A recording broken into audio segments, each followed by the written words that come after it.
Hey, I'm Secular Spirit, and we're going to take a bit of a break from Islam to talk about another religion in this video.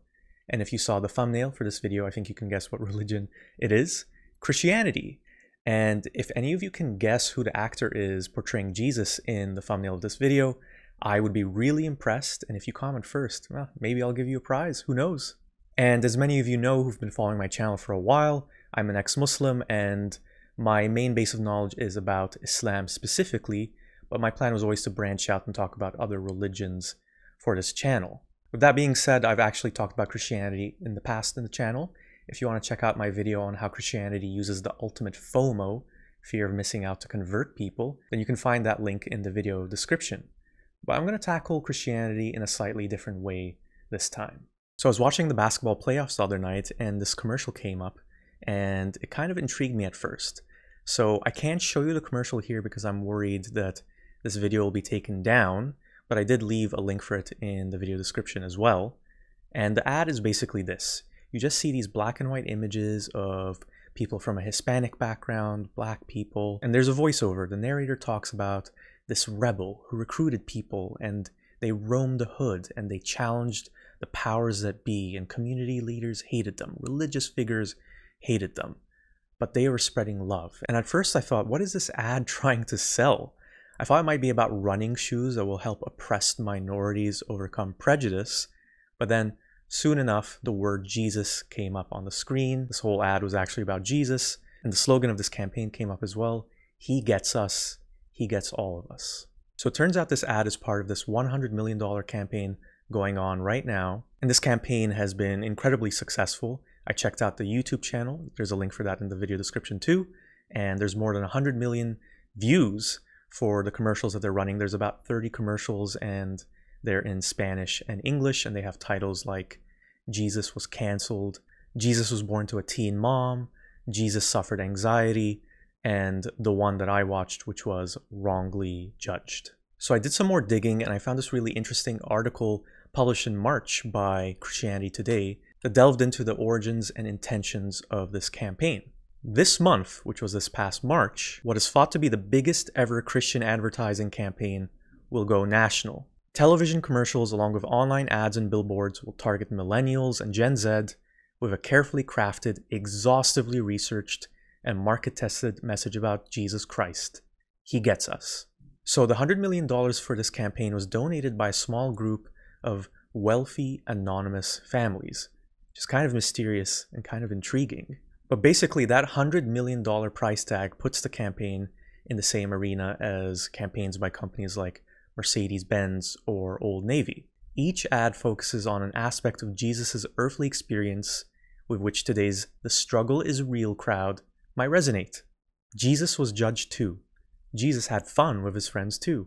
So the ad directs viewers to hegetsus.com, where they can choose 4 ways to engage: chat live, text for prayer and positive vibes, whatever that means, sign up to join a small group with Alpha, which is basically Christianity courses, or click through to a Bible reading plan on the YouVersion Bible app. Now, there's a lot of denominations within Christianity, but here's the interesting thing about this campaign. It's not meant to focus on any one denomination. We hope that all churches that are aligned with the He Gets Us campaign will participate, said Jason Vanderground, president at Haven, the marketing agency that made the campaign. This includes multiple denominational and non-denominational church affiliations, Catholic and Protestant, churches of various sizes, ethnicities, languages, and geography. Ultimately, the goal is inspiration, not recruitment or conversion. Now, I think that's a little bit misleading, and I'll get to that a bit later in the video. Let's continue. The Christianity Today article says, there's a marketing term for when someone who views an ad ultimately buys the product: conversion. Christians have another definition for that word: turning a life over to Jesus. It's this tension between selling and converting that prompts some Christians to object to deploying business strategies in church or using the secular marketing playbook to promote Christianity. So this brings me to my first point. Is it wrong? Is it immoral to use the 21st century marketing capitalist playbook to promote Christianity? So as I mentioned earlier, the commercials kind of sneak in Jesus. It's not obvious what the commercial is at first, and I had no idea what it was about. I thought it was probably about running shoes or whatever. And I think that is what is making this campaign so effective.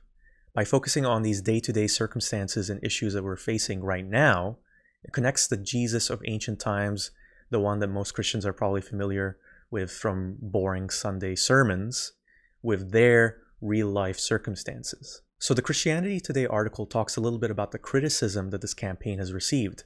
Essentially, the criticism is that this campaign cheapens and distills Jesus down to just another product, like a car or a pair of jean shorts. But for me, I think it comes down to your goals. There's so much content out there on so many platforms, and it's really hard to stand out with your message, whether you're a little secular channel like mine, or you're the world's biggest religion. So using this kind of misdirection approach to sneak in Jesus and tie him to our modern day circumstances makes sense to me. Now let's go back to the point that the marketing person said about this campaign. Ultimately, the goal is inspiration, not conversion. So I don't really buy that. I think it's obvious to see that this commercial is meant for you to just put your foot in the door, and the ultimate purpose is conversion. So why do they want to do this, these wealthy anonymous donors? I think the answer can be found in the About page of the YouTube channel of the He Gets Us campaign, actually. The About page says, "Given today's increasingly divisive and mean-spirited world, we're all seeking something better." So clearly they think that the world will become a better place if more people bring Jesus into their lives and obviously convert to Christianity. So I do think that their goal, their agenda is altruistic. I don't think it's motivated by greed. I think it's coming from this place of, let's try to make the world a better place. To go back to that first commercial that I watched, I gotta be honest, my reaction was to just groan. Really? About Jesus when I'm just trying to watch a basketball game? But why not? We're bombarded by commercials for all sorts of materials, possessions, and things that we're supposed to buy, but we don't really need for the most part.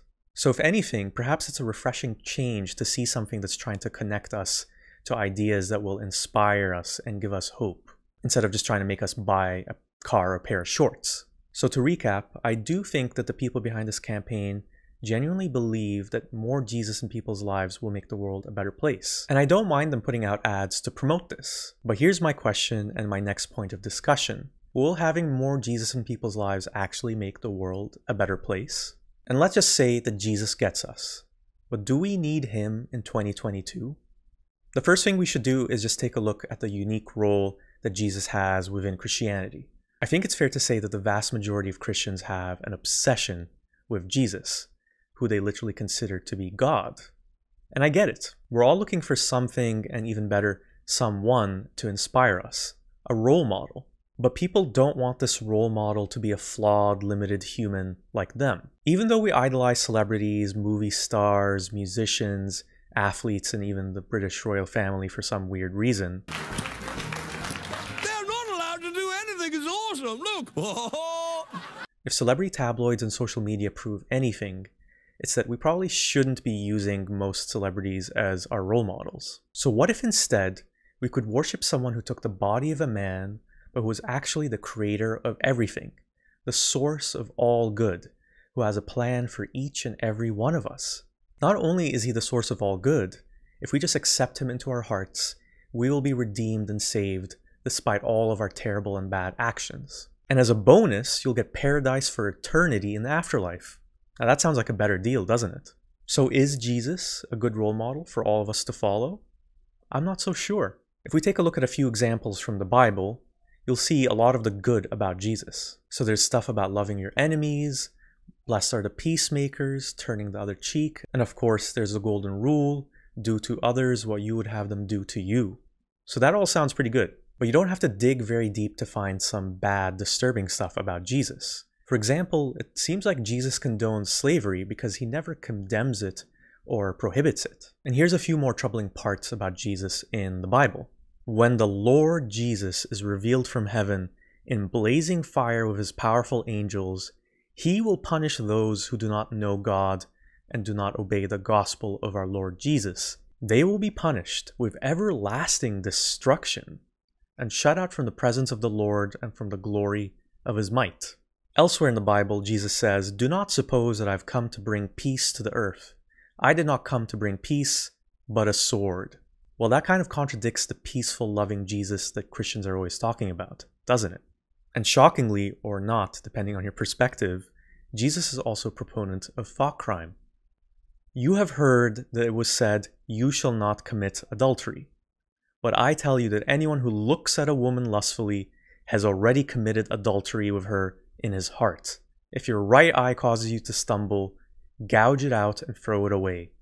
It is better for you to lose one part of your body than for your whole body to be thrown into hell. Wow, so even if you just look and for a moment contemplate having sex with someone, then you're an adulterer. Do those words sound like they come from a good role model? I'll let you decide. And then of course there's just the downright bizarre anecdotes about Jesus in the Bible. One of my favorites is this story about Jesus performing an exorcism of a couple of men who were possessed by demons, otherwise known as the miracle of the Gadarene swine, and I'm so eagerly anticipating a movie adaptation of the story with that title. Some distance from the men possessed by demons, a large herd of pigs was feeding. The demons begged Jesus, "If you drive us out, send us into the herd of pigs." He said to them, "Go." So they came out and went into the pigs, and the whole herd rushed down the steep bank into the lake and died in the water.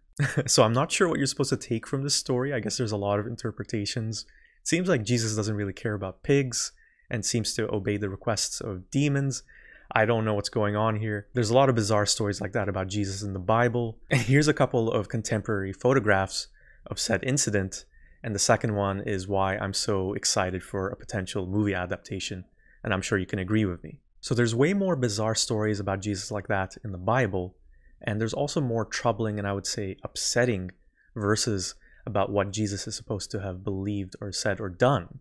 So when Christians talk about Jesus being their role model in life, someone to be inspired by, thankfully I think a lot of Christians don't actually follow everything about Jesus in the Bible. A lot of Christians seem to take on this sanitized version of Jesus, where they just ignore or rationalize the ugly parts that don't fit with 21st century morality or their own sense of right and wrong.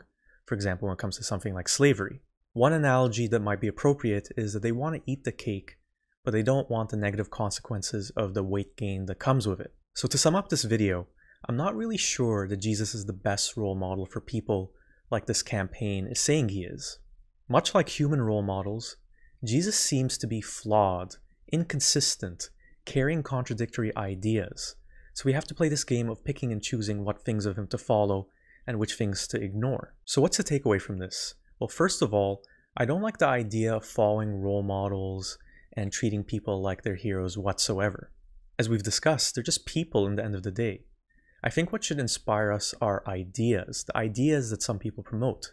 It's the ideas that matter, not the people themselves. Ideas that we can see benefit the world and unite people, not harm the world and divide it as we've seen Christianity do over the millennia. And I know what Christians will say, that the fault is with us, not with Jesus. And this is where we come to the second takeaway from this video. When we elevate Jesus to this godly status, then everything he does is elevated to this godly status. When those things that are being elevated are positive things, then that's great. But what if there are terrible things, horrific things that Jesus has done? Then they have to be elevated to that status too.